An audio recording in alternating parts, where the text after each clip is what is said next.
The Cucumber Cooler is a refreshing and light cocktail featuring the crisp flavors of cucumber and lime, perfect for a hot day.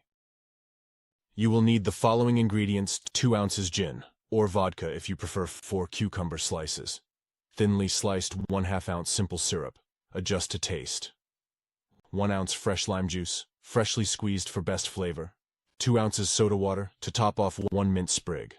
For garnish, 1/2 cup ice, crushed or cubes. For equipment you will need cocktail shaker, muddler, strainer, tall glass, bar spoon. Here are the instructions. Add cucumber slices and simple syrup to a cocktail shaker. Muddle the cucumber slices until well mashed to release their juice. Add gin, fresh lime juice, and ice to the shaker. Shake well until the mixture is chilled. Strain the mixture into a tall glass filled with ice. Top with soda water. Garnish with a sprig of mint and an extra cucumber slice if desired. Stir gently with a bar spoon to combine. Cucumbers are made up of 95% water, making this drink not only flavorful, but also incredibly hydrating.